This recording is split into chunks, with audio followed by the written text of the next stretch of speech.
Aqui na França já é tarde de fato, são exatamente 2h31.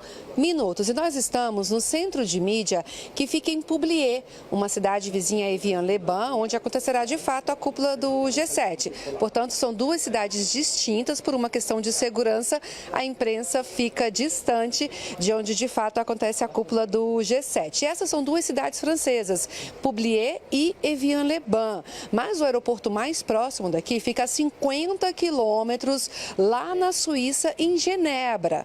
E foi em Genebra que o presidente Lula desembarcou hoje de manhã por volta das 9 da manhã. Também foi em Genebra que o presidente Lula teve o primeiro compromisso oficial dessa viagem, que foi uma reunião bilateral com o presidente da Suíça, Guy Parmelin. Eles trataram de comércio e se comprometeram em trabalhar para aumentar a pauta de exportações entre os dois países. Em seguida, o presidente Lula foi para Evian-les-Bains, já na França. A expectativa é que Lula se encontre ainda hoje em uma reunião bilateral com o presidente da França, Emmanuel Macron. É a 10ª vez que o Brasil é convidado a participar de uma cúpula do G7. E em todas as 10 vezes em que participou da cúpula, o presidente era o presidente Lula. Bom, o encontro em Evian acontece logo após o anúncio de um suposto acordo de paz entre Irã e Estados Unidos. E esse deve ser um dos temas das discussões aqui, além, claro, da guerra entre Ucrânia e Rússia. Também deve haver espaço para discussões sobre disputas econômicas entre as grandes potências, segurança transnacional e inteligência artificial. Vamos conferir todos os detalhes na reportagem que nós preparamos. Às margens do Lago Léman, cercada pelos Alpes franceses e conhecida mundialmente pela água mineral que leva seu nome, a pequena cidade de Evian-les-Bains volta a receber líderes mundiais para uma das reuniões mais importantes da política internacional. É aqui que, entre 15 e 17 de junho, acontece a cúpula do G7, grupo que reúne algumas das maiores economias do planeta.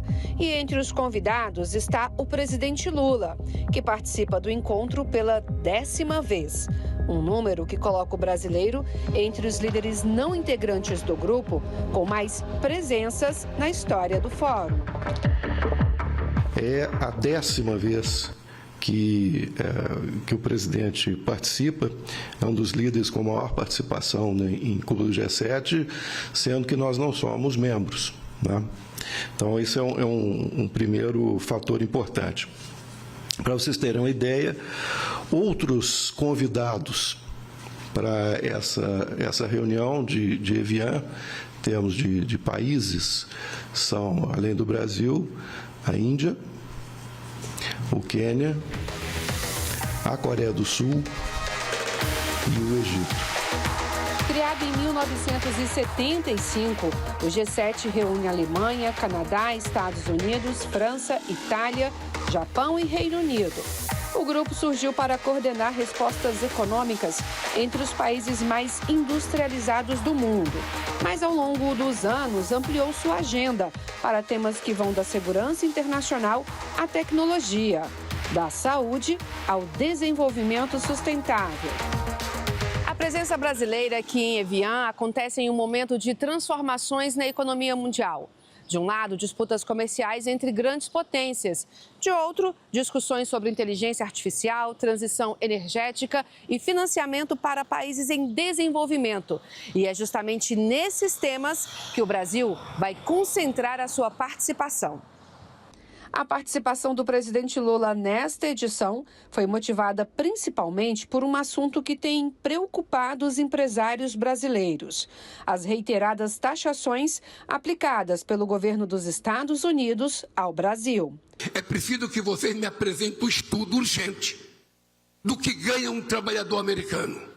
Porque essa última imputação de taxa que eles colocaram para nós não temos o direito de aceitar por dignidade e respeito ao que nós fazemos aqui para os trabalhadores brasileiros. O Brasil vai participar como convidado de 2 sessões plenárias no Fórum. Na primeira, dedicada às parcerias internacionais para o desenvolvimento, Lula deve defender a manutenção dos recursos destinados à ajuda oficial aos países mais pobres. A preocupação do governo é que os investimentos públicos internacionais tenham diminuído nos últimos anos e não estejam sendo substituídos na mesma proporção pelo setor privado. Uma questão que vai ser falada, que é assim, uma preocupação que essa equação, do jeito que está sendo colocada, pode não fechar, né? Então, você tem que manter os recursos de ajuda oficial ao desenvolvimento, eles não são facilmente substituíveis. Na segunda sessão, que contará com a presença brasileira, o debate será sobre crescimento econômico equilibrado.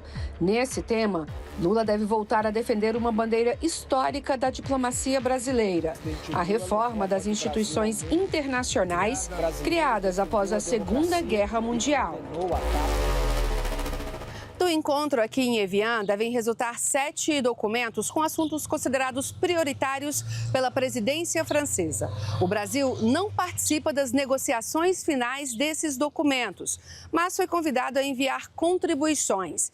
Entre os temas em discussão estão os minerais críticos. A posição brasileira é que os países produtores não devem se limitar a exportar matéria-prima, mas também desenvolver cadeias produtivas locais capazes de agregar valor aos produtos e assim gerar mais emprego e renda para a população.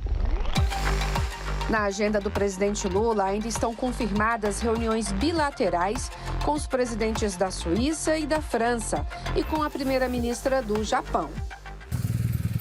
Em uma cidade de pouco mais de 9 mil habitantes, às margens de um dos lagos mais famosos da Europa, os debates envolvem desafios que atravessam fronteiras: crescimento econômico, inteligência artificial, desenvolvimento e governança global.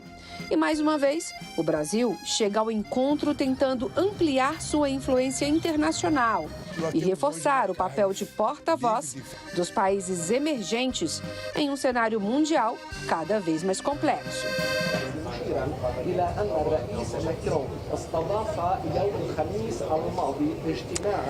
Além das reuniões no G7, o presidente Lula deve ter outros encontros bilaterais. A expectativa é de que haja reuniões com o Japão e com a União Europeia. O presidente Lula retorna ao Brasil na quarta-feira.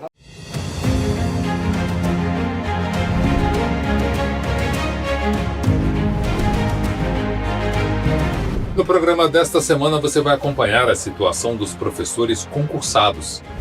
Vai ver a participação da APEUESP na Parada do Orgulho LGBT+. E vai saber como combater a síndrome de burnout. Confira. Na terça-feira, 9 de junho, a deputada estadual professora Bebel falou na tribuna sobre a situação da educação em São Paulo. Criticou o corte de verbas, as escolas cívico-militares e a não convocação dos concursados. Mas o problema central para nós é o desmonte da nossa carreira, com o maior grupo dos professores, sendo categoria O, 116 mil, ou seja, 50,8% dos professores que estão na escola pública do Estado de São Paulo estão contratados de forma precária. A Secretaria da Educação tem 143 mil professores aprovados no último concurso. Há cerca de 146 mil vagas em aberto, o que há vacância. Portanto, poderia chamar, nós queremos que seja chamada até aquilo que o Ministério Público, através da GEDUC, apontou. Chama 44 mil. A 44 mil não resolve, mas ameniza essa precarização de contratação dos professores. Isso faz com que os professores não evoluem na carreira. Veja, eu falei de 50,9%. 50,9% estão aí no limbo da contratação. Eles não são seletistas, não são estatutários e saem com o último salário, não têm direito a férias e não têm direito a sequer ir se cuidar. E para fechar, a alta rotatividade dos profissionais quando nós temos contratação precária. Se nós temos uma contratação que garante, de fato, que os professores ali possam ficar, nós, com certeza, vamos avançar na qualidade do ensino. A professora também destacou os problemas de saúde enfrentados pela categoria. Nós temos outros problemas ligados à nossa categoria, que é a alta taxa de adoecimento. 97,6% dos nossos profissionais da educação associam o adoecimento com o trabalho exercido segundo a nossa pesquisa da PUESP e a Fundacentro. Nós fizemos a pesquisa e detectamos isso. Está relacionada com a falta de autonomia, está relacionada em sala de aula e mais trabalho com o uso das plataformas digitais.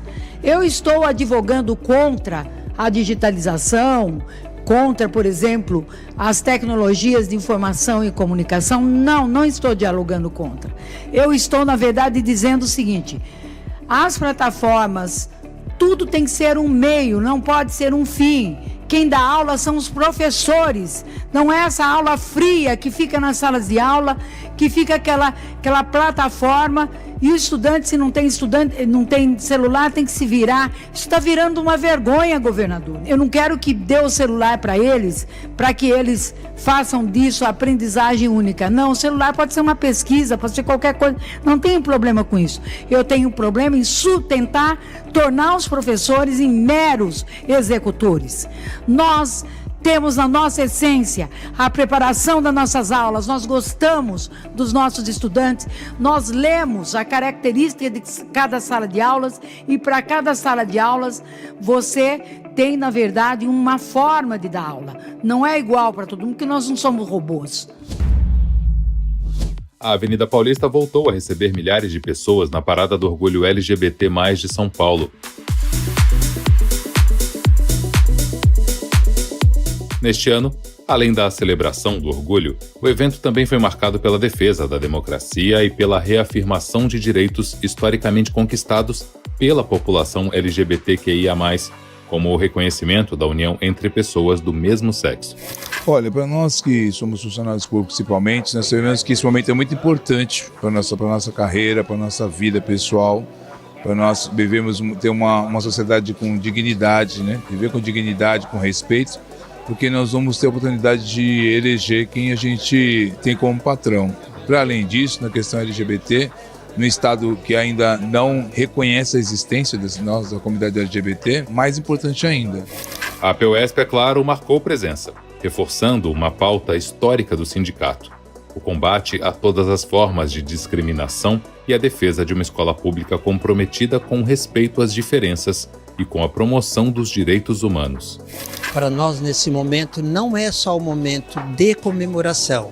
Para nós é um momento de luta e de estarmos na rua mostrando as propostas e as soluções que nós temos. Uma outra visão, um outro olhar, uma outra leitura do que está. Nós temos que apresentar proposta. Nós temos soluções, mas também proposta para um mundo melhor para todos.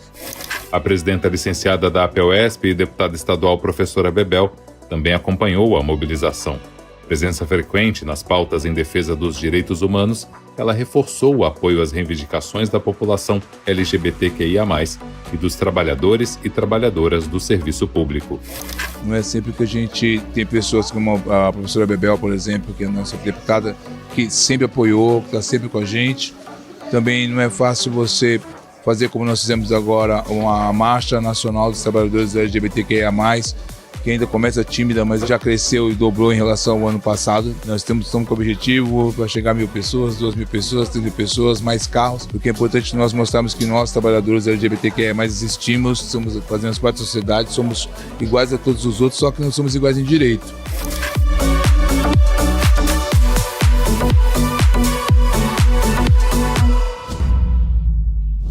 Nós já mostramos uma matéria sobre burnout aqui no Educação na TV. Essa síndrome, que está diretamente ligada às atividades profissionais, causa um profundo desgaste mental, além de outros sérios sintomas emocionais e físicos. Nessa matéria, nós vamos abordar estratégias que podem reduzir os casos de burnout entre professoras e professores.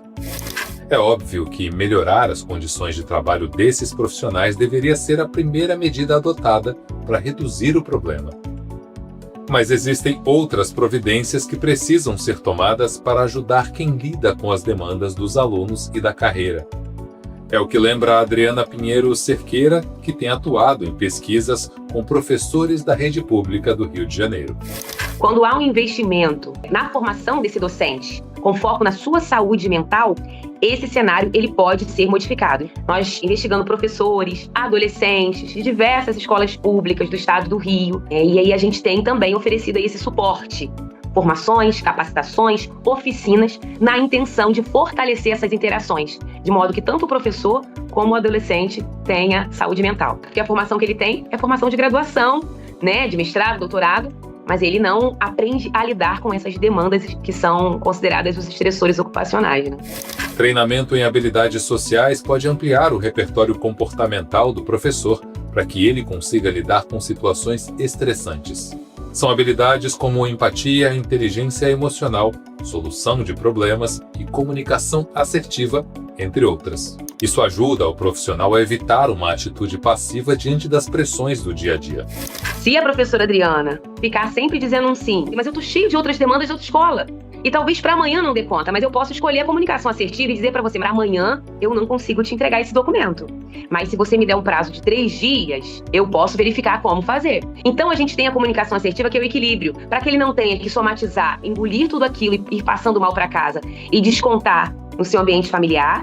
Nenhum profissional pode desempenhar suas funções de forma eficiente sem ter as condições de trabalho que merece.